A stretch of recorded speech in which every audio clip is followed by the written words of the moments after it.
This video is brought to you by FlexiSpot Standing Desks. Before this video begins, I would like to give a quick thank you to my Asbantium level patrons Fallon Cortez and Nathan Gibson. Thank you so much for supporting the channel.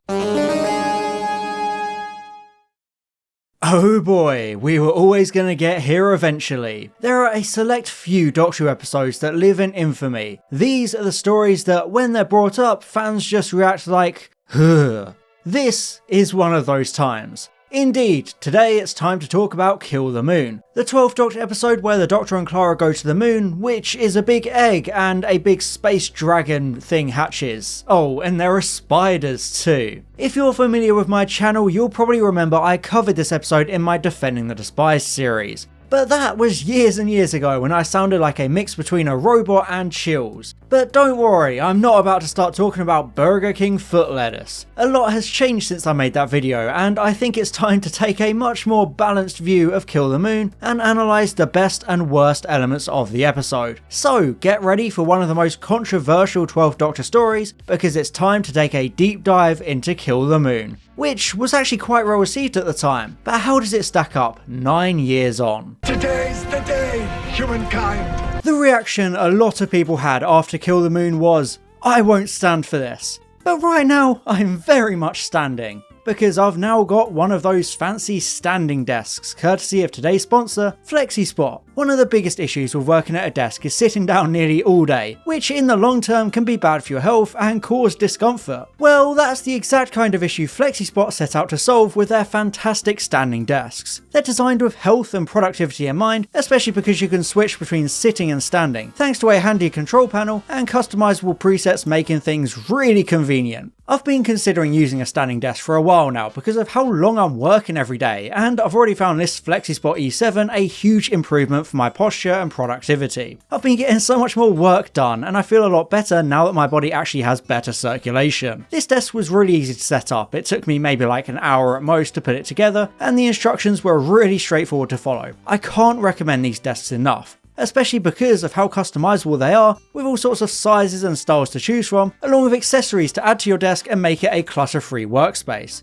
If you go to the link in my description, you can get a FlexiSpot E7 standing desk for up to 33% off in the spring sale, along with flash sales every single Wednesday. Don't settle for a traditional desk which leaves you drained and unmotivated by, sitting down all day every day. Get yourself a FlexiSpot standing desk and experience for yourself the benefits of a healthier and more active work life. So a special thank you to FlexiSpot for sponsoring this video, and now, on with the review. So, where to begin with such a chaotic and derided episode? Well, I suppose we should start with the writer, Peter Harness, who was a lifelong Doctor Who fan and even tried inquiring about writing for the show when its return was announced in 2003. However, his career was still pretty new, so nothing came of it. He probably didn't even get a text back. By 2011 though, Harness had proven himself with a number of scripts, so the Doctor Who production team contacted him about writing for Series 7, although they didn't like his proposed story. Nonetheless, he then offered Kill the Moon, which was retooled for Series 8. I think this has a big effect on the narrative because large parts of it feel kind of out of place. Obviously the ending is perfect for 12 and 12 alone, but a lot of the episode feels more geared towards Smith's take on the character. The episode is also notable for how much isn't in it. Kill the Moon was way too long and a lot was taken out so it could fit the 45-minute running time, and even before that, early drafts of the script had a lot of necessary content removed. It started with the deaths of the Mexican astronauts and the decision to send the last space shuttle to investigate. Henry and Duke would have been the last living astronauts in the world, and they'd have been accompanied by a future version of Courtney under the name Blinovich, a name which would then prove crucial as Courtney saves the creature because being there at 2 stages of her life would allow her to change history. You know, the Blinovich limitation effect from Day of the Daleks. Having all of that would have probably helped to add depth to Courtney and explain the future changing so drastically.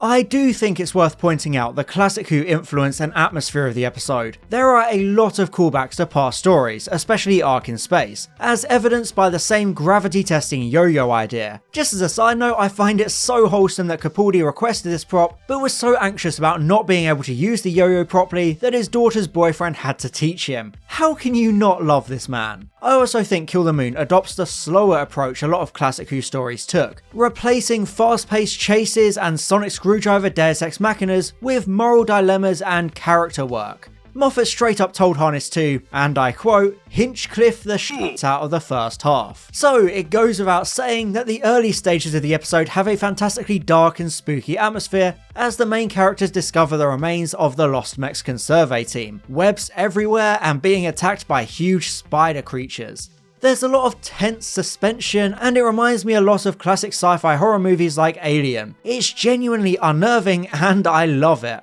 This is all helped by the polished and high concept directing of Paul Wilmshurst. The production values are really high and it's probably one of the most cinematic episodes of the show. The episode benefits hugely from the location filming in the volcanic island of Lanzarote. Rather than filming the exterior moon scenes on an unconvincing green screen in a studio, the episode is actually filmed on pretty much the closest thing on Earth to the moon's surface. This adds so much authenticity to the setting and creates so much immersion. The protagonists genuinely seem to be on the surface of the moon, so it creates that perfect atmosphere for the episode by making it all feel so real. Well, you know, as real as it could be. One small thing for a thing, one enormous thing for a thingy thing. It's a shame then that all this atmosphere and visual quality is completely destroyed by some absolutely abysmal science. There's so many weird scientific inaccuracies at the very foundation of the episode, which makes even the most casual fan raise an eyebrow and struggle with their suspension of disbelief. And I'm not just talking about things like the sound from space at the end, because yeah, if you want to get all Neil deGrasse Tyson about it, you wouldn't hear the creature shrieking from Earth, and even if you could, it would take multiple days for the sound to travel. That kind of stuff is nitpicking, you know, like a nerd sitting there going, well, actually, that's not how science works. But fans do have legitimate grievances when it comes to things like the spider germs being single-celled organisms the size of badgers and scuttling up walls spinning webs, which is pretty ridiculous even by Doctor Who standards. They are good monsters though, very creepy, especially in that scene where you can see their glowing eyes in the darkness. As an arachnophobe, that always freaks me out because it shows just how many there are lurking down there waiting to strike. Oh, and they can survive in the vacuum too, so the old suck them up in the Hoover trick won't work this time. Good luck. The scientific inaccuracies are a serious flaw in this episode, because eggs don't weigh more as they age, and a newborn baby can't immediately hatch an egg the exact same size as it. It just adds up and takes you out of the episode. Sure, back in my Defending the Despised, I mentioned how the physics of Doctor Who have always been all over the place, especially considering the main character travels in time and space inside a 1960s police box, which is bigger on the inside. But when an episode stretches your suspension of disbelief this much,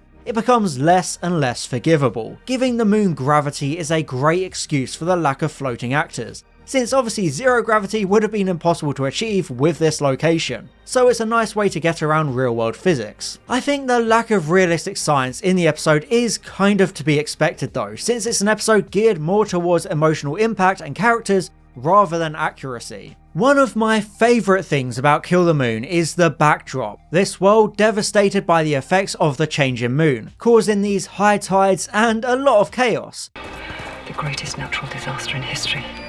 We never really get to see it, but there's a lot of dialogue pointing towards this awful existence as humanity loses its focus and ambition. Right now we're living in a bit of a crossroads where space exploration and space programs have slowly faded away, at least in comparison to how things were during the second half of the 20th century. Kill the Moon takes place in 2049 and shows us a vision of the future if we continue down this path of not looking out at the stars. Humanity has lost its drive, and that's startlingly obvious as we find out the only people still able to go to space are low-level astronauts past their prime. It's really sad to see. It's a shame most of the depth of this background was cut for time, since the original overly long version of the episode explored all of this, commenting on the obsession with phones and computers, things making us look down rather than up. So you know, if you want humanity to go to Mars, just get off of TikTok. I mean, just do it anyway actually, it doesn't matter whether we'll go to Mars or not, just stop using TikTok, it sucks. I think all of this would have made Lundvik's background and motivations feel more justified and make more sense because we would have actually had discussion about why the space program stopped, allowing us to properly appreciate the lasting effects. In concept, the background of the episode creates some absolutely fascinating science fiction commentary on humanity itself, especially with the tantalizing idea of the dragon's corpse potentially hanging in the sky forever as a constant reminder of humanity's brutality if they did kill it.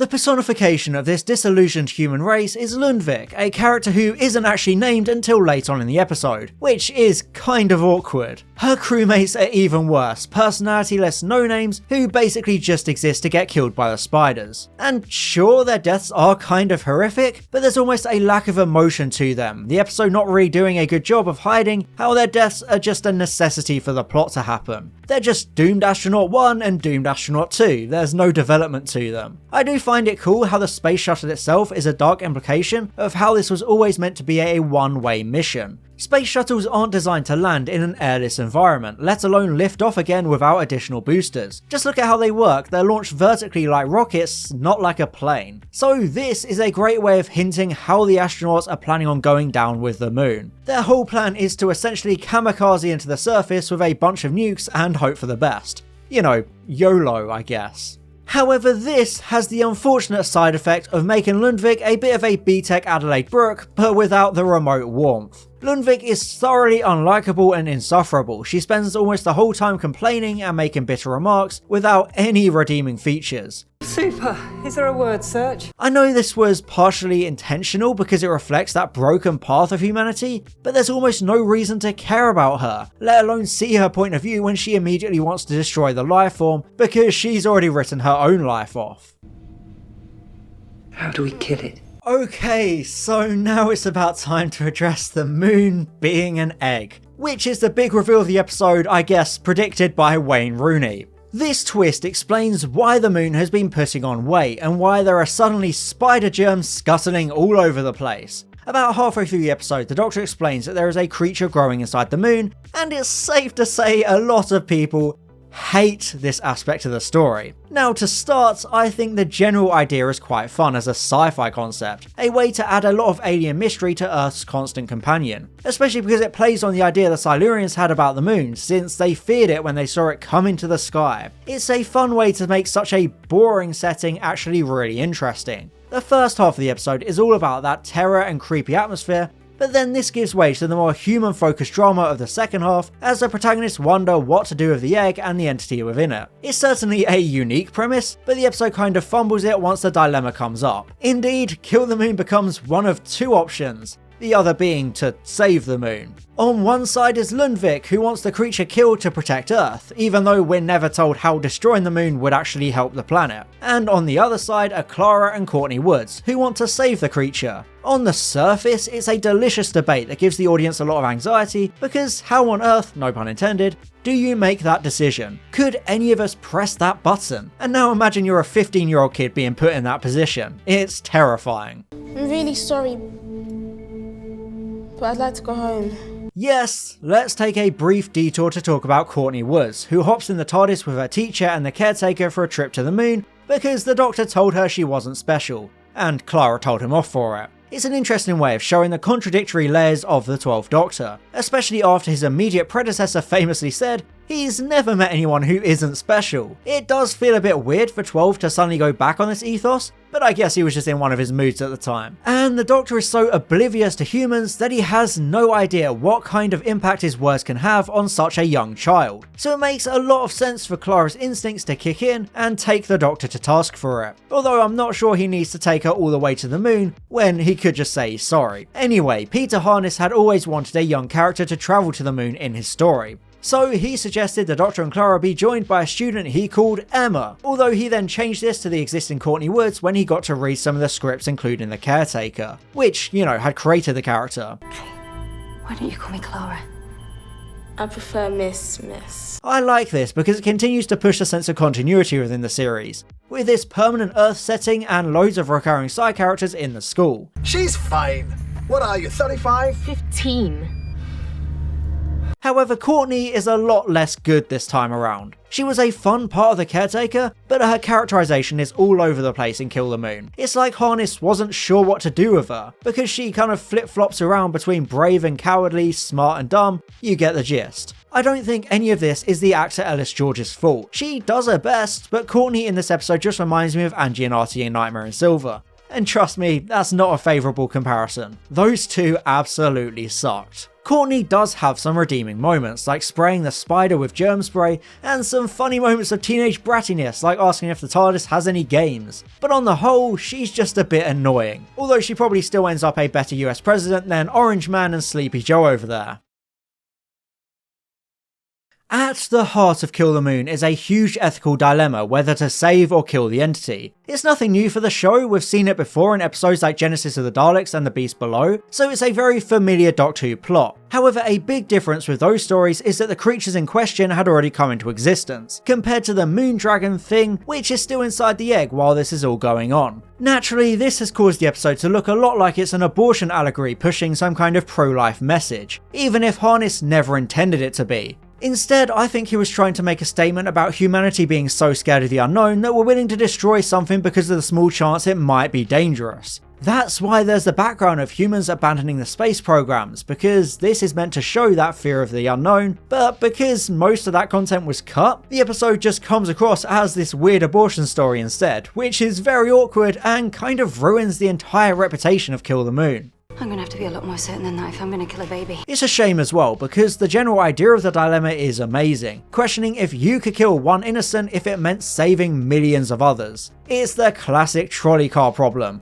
but dialed up to a cosmic scale. You want today to be the day life on Earth stopped because you couldn't make an unfair decision? The acting sells this impossible position so well, especially Jenna Coleman, since Clara is the one having to deal with it all. Her performance perfectly communicates the high stakes of the story and the weight of the responsibility. In a weird way, Courtney represents the past, that idealism humanity used to have, Lundvik represents the future of her cynicism and bitterness, whilst Clara is stuck in the middle as the present, in the worst position because she's thrown into the fire by the Doctor, who just pieces out and leaves her to handle it all by herself. Great job, Doctor. You're a great friend. After the caretaker introduced conflicts between the Doctor and Clara's boyfriend Danny, Moffat wanted Kill the Moon to cause a dramatic rift in the Doctor and Clara's own friendship. This begins as the Doctor reveals he has no idea what happens next, a rare display of a lack of knowledge. Obviously, the whole idea of fixed points and time being in flux is a staple of Doctor Who. Some things have to happen and there's nothing the Doctor can do about it, like Fires of Pompeii and Waters of Mars, where he had to allow the events to happen around him, despite every instinct screaming for him to save the doomed people around him. I do find it a bit weird that something as big as the moon possibly disappearing isn't a fixed point, considering it's responsible for humanity returning to the stars, paving the way for Bowie Base 1 10 years later. You'd think all the moon stuff is such an important event that it has to happen,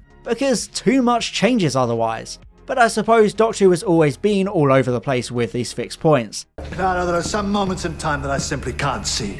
And hell, maybe it is a fixed point and the Doctor leaves because he doesn't want to interfere even accidentally. Yes, in a shocking turn of events, the Doctor straight up abandons Clara to deal with the situation, which is a huge surprise. Most episodes would have seen the Doctor fiercely advocating for the creature's survival, especially since he's also the only one of his kind, so there's almost an expectation for the Doctor to angrily tell Lundvik off and make her take another way. But the episode goes in such a different direction, it's genuinely surprising when he instead leaves entirely, claiming humanity has to make its own decision and decide its own future. It almost gives you a feeling of whiplash, completely removing the sense of safety and security that comes with the Doctor, because he can no longer be relied upon to make the big decisions. It's downright villainous even by the 12th Doctor's standards. No.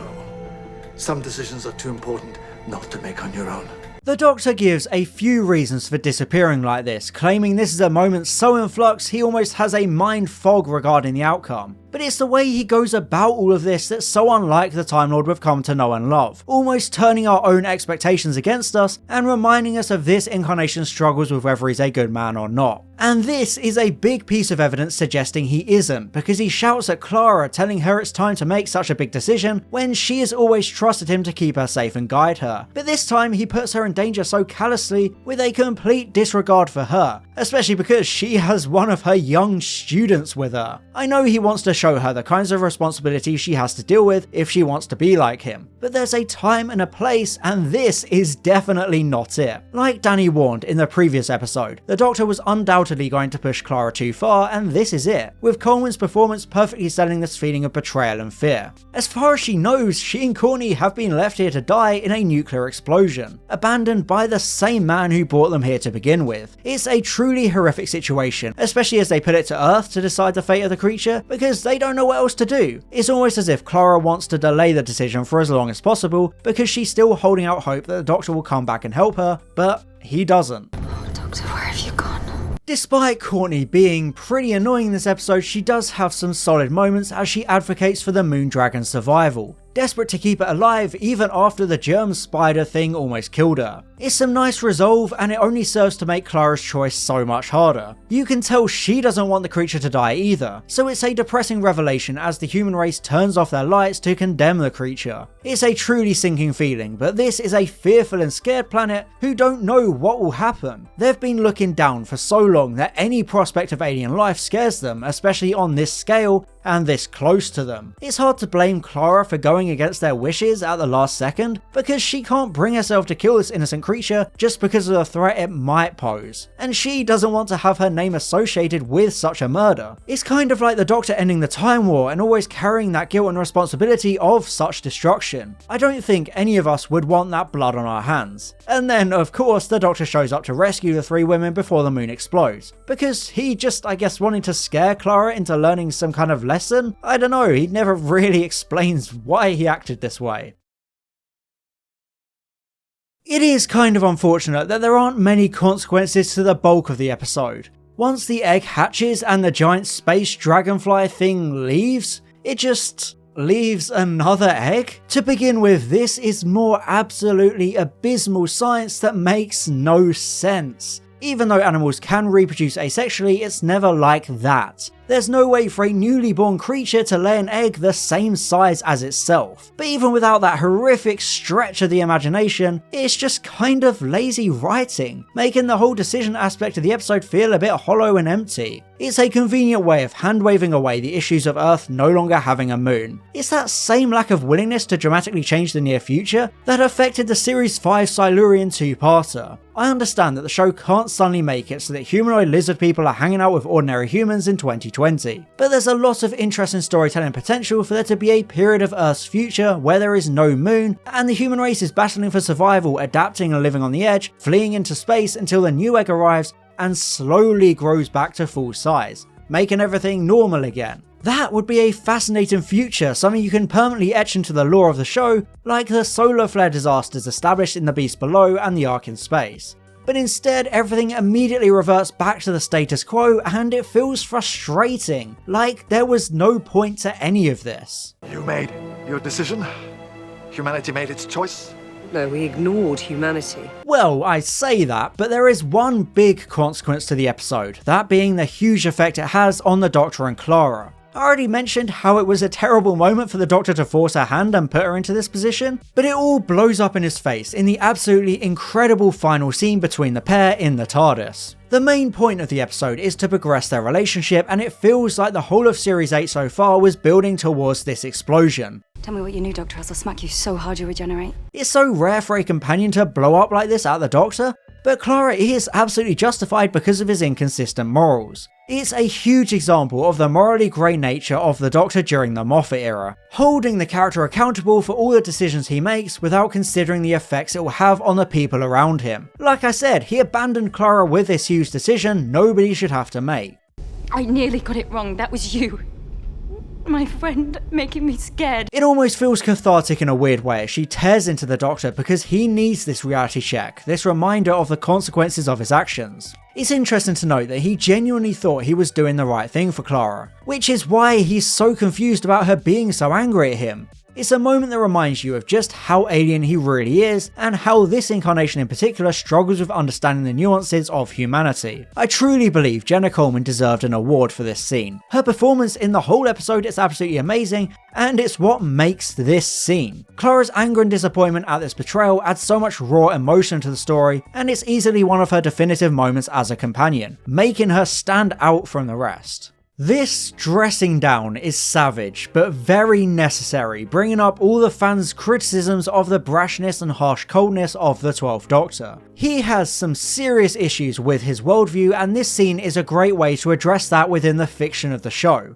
You make us your friend, then that is your moon too, and you can damn well help us when we need it. There's a reason this is such an iconic moment in Doctor Who, because it deconstructs a character so brutally with barely any backing music, just allowing the acting and writing to truly shine. When the music does come in, it's the brilliant track I Might Change My Mind from the final scene of Bells of St. John, where Clara was first offered the chance to travel with the Doctor. This is like the opposite as she leaves, with the music not only emphasising the emotion of the moment, but also how it's like a turning point for both characters, just like that other scene was. From this moment on, the Doctor mellows out and tries to embrace humanity more, specifically in the Forest of the Night, where he literally repeats back the speech to her as a way to show that he does care now. Also, Clara starts to act even more Doctor-like than ever before by becoming more independent and self-assured in these kinds of difficult decisions. So in a way, the Doctor's test succeeds, but it only makes their relationship more and more toxic after this point. Lastly, I also want to draw the parallels between Clara's exit and Tegan's exit, because both companions are pushed too far by the Doctor and become so disillusioned by the TARDIS travels, having to see such horror and trauma on a near daily basis.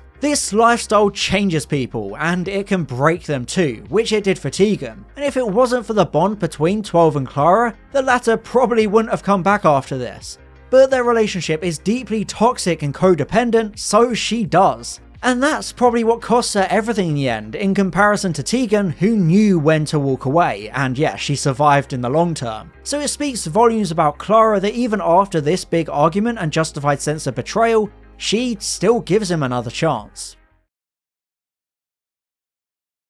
Okay, it's understandable why fans don't like Kill the Moon, because it's pretty goddamn messy. It has so many wild ideas coming at you that most of it falls apart under the most basic scrutiny, like with all the absolutely comically wrong science. Because sure, this is science fiction, but even that excuse can only go so far. The idea of the moon being an egg is fun, but the episode doesn't do a great job with it. Especially with the new egg thing too. This is a shame because there's a lot of quality within this cinematic episode. It looks absolutely gorgeous with its location filming and high concept directing. The writing for the most part isn't anything to scoff at either, since Harness's script is actually pretty engaging and the character dynamics are so good you don't really see how little actually takes place in the storyline. It's largely a character piece exploring humanity's relationship with space and the unknown, although this isn't fleshed out nearly as much as it should be, and instead makes the whole creature dilemma seem more like a weird pro-life commentary. Intentional or not, this very much overshadows the wider narrative. Therefore, Kill the Moon gets a C ranking on the Series 8 tier list. There's a lot to love, such as the atmosphere, the classic Who vibes, and the phenomenal ending scene, but the episode really suffers from not developing its side characters, and of course, the weird as hell stuff with the dragon and the egg. It's a big letdown of an episode after such an interesting first half, so it feels like the performances of Capaldi and Coleman are wasted